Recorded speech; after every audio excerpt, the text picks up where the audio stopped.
మహారాష్ట్రలోని పూణేలో ఓ సంపన్న కుటుంబానికి చెందిన మైనర్ బాలుడు పోర్ష్ కారును రాష్ నడిపించిన కేసు ఊహించని మలుపు తిరిగింది. ఈ ఘటనలో మైనర్ నిందితుడు మద్యం సేవించి వాహనం నడిపించినట్టుగా పోలీసులు తొలుత గుర్తించారు. అతడి రక్త నమూనాలను పరీక్షలకు పంపారు. అయితే పూణే ఫోరెన్సిక్ అధికారి డాక్టర్ అజయ్ తావ్రే నివేదికలు మార్చేసి నిందితుడి రక్తంలో మద్యం ఆనవాళ్లు లేవని సర్టిఫికేట్ ఇచ్చాడు. ఇందుకు సాసూన్ హాస్పిటల్కి చెందిన శ్రీహరి హార్నూర్ అనే వైద్యుడు సహకరించాడు. అయితే మద్యం మత్తులో లక్షణాలు గమనించిన పోలీసులు సందేహం వచ్చి బార్ సీసీటీవీ ఫుటేజ్ను పరిశీలించారు.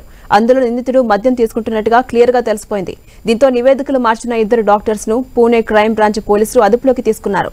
ఇది మద్యం మత్తులో చేసిన యాక్సిడెంట్ కాదని, నిందితుడైన మైనర్ పార్టీ చేసుకుని ఆల్కహాల్ తీసుకున్నాడని పూణే కమిషనర్ అమితేష్ కుమార్ చెప్పాడు.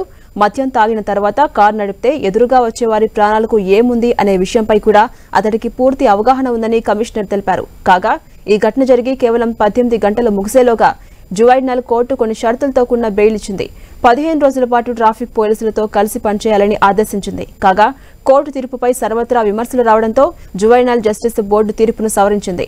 బాలుడిని అబ్జర్వర్ రూమ్ కి పంపించి నిందితుడి తండ్రిని 2 బార్ల సిబ్బందిని పోలీసులు అరెస్ట్ చేశారు.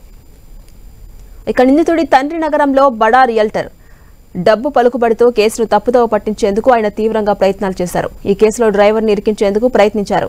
కొందరు పోలీసులు నివేదిక రూపొందించే అధికారులను సైతం ప్రభావితం చేసినట్టుగా ఆరోపణలు వస్తున్నాయి. ఫోరెన్సిక్ పరీక్షలు చేసిన వైద్యులు కూడా రక్త నమూనాలను తారుమారు చేసేందుకు ప్రయత్నించడంతో దర్యాప్తు అధికారులు ఫైర్ అయ్యారు. నిందితుడి తండ్రి చెప్పినట్టు చేసేందుకు ప్రయత్నించిన 2 అధికారులపై వేటు వేశారు.